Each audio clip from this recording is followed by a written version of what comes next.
Matapos muling magpakita ng pwersa ng mga Pilipino sa katatapos lang na Million People March, ay makakapanayam natin ngayon dito sa studio live ang isang veteran journalist na si Mr. Ben Paipon. Makakasama natin si Emil Carion. Emil?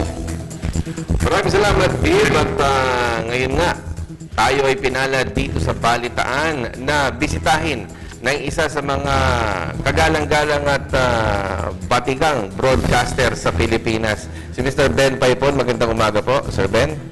Magandang umaga, Emil, and to the panel. Kasama pa rin po natin si Vivian, si Audrey, at si Pia. Anytime kung ano pong mga tanong nila. Oo nga, walang ganitong kagaganda ng araw eh. Sir, magandang umaga po. Opo, ito'y katatapos lamang na ipinakita ng bayang Pilipino kung paano po sila mag-participate sa ating demokrasya. Ano po yung nakikita ninyong pagbabago bilang isang journalist simula nung kayo po ay nanindigan panahon ng EDSA Revolution at ngayon naman dito sa mga ganitong ikangay paggising ng ating mga mamamayan ng media? Alam mo, Emil, may pagkakahawig yung nangyari nung linggo nung nakaraan. In that there was a call merong spark plug before the EDSA Revolution, may nagtitipon-tipon na dun sa EDSA, but hindi pa marami Pero nung nanawagan si Cardinal Sin, dumami ang tao sa EDSA. Ganyan din po yung nangyari ngayon dito sa Luneta. It started with a call, it started with a tweet, it started with by a netizen. And then, tuloy-tuloy na yun Tuloy-tuloy na. Then we had kung wala man pong 1 milyon dun sa Luneta, well, it was already an indication of people's disgust sa corruption na nangyayari po sa ating pamahalaan. Ano naman po ang nakita niyong pareho, ika nga, na panahon po ni Pangulong Cory Aquino, ni Tita Cory, ika nga ay talagang yung tao ay nabigyan ng empowerment at ganun din ang media. At sa panahon ngayon, Pangulong Pinoy.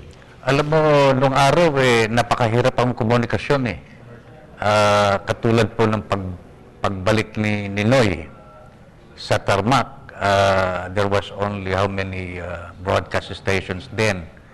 Nung araw, wala nga kaming wala mga two-way radio Kung meron man ilan lang ho yun. So we relied on the telephone lines. Yes. Yeah. Pero ngayon, ang bilis ng komunikasyon, and I think this is where the difference lies now, Emil, no? Ang inaasahan lamang po ng taong bayan noon na magbigay sa kanila ng impormasyon, siyempre ang tayo, nasa broadcast industry, nasa television, nasa print, pero ang print ng araw, ilan lang po yan dahil pinutol. Pero ngayon, the communication is so fast that isang pindot lang ng mga daliri mo, mabilis makarating ang information. And I think this is where the difference lies today. Ang taong bayan is so much involved, just like us, no? Alam ko, may mga responsible broadcasters and journalists still today. Marami pa sa ating hanay ang talagang tao sa puso nila ang kanilang paglilingkod.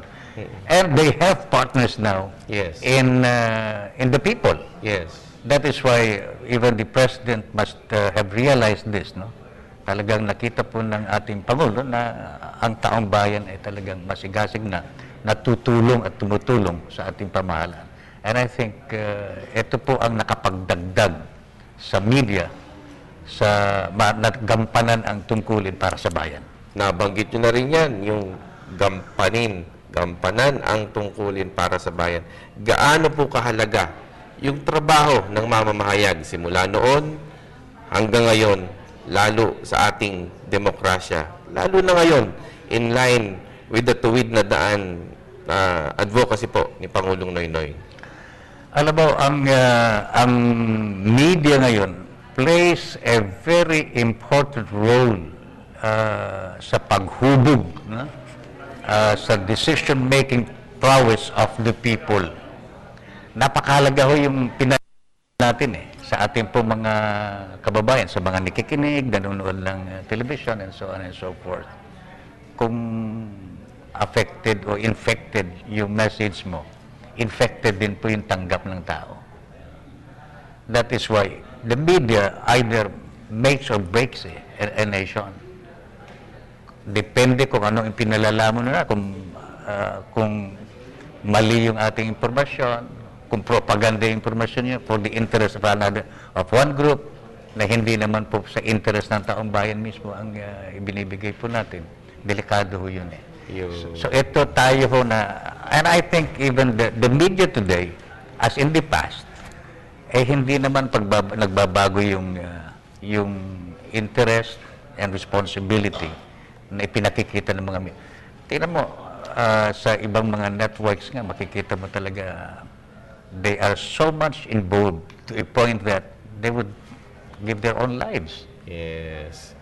So siguro po, bilang final thoughts niyo po sa ating mga manonood ngayon, para sa bagong henerasyon, bagong mga kabataan natin sumisibol, lalo na sa ating mga bagong breed of journalists, of newscasters, lahat po na nasa pamamahayag, ang inyo pong mensahe.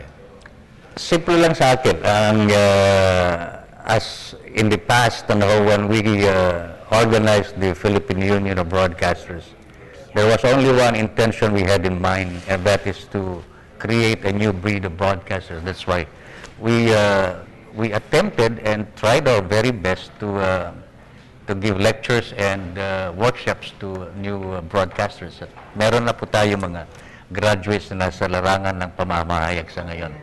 And we will continue to do this. At sana ho yung mga bago at mga nandito na po sa industriya, huwag kalilimutan na may bahagi tayo sa pagbabago at pagpapaunlad ng ating bayan.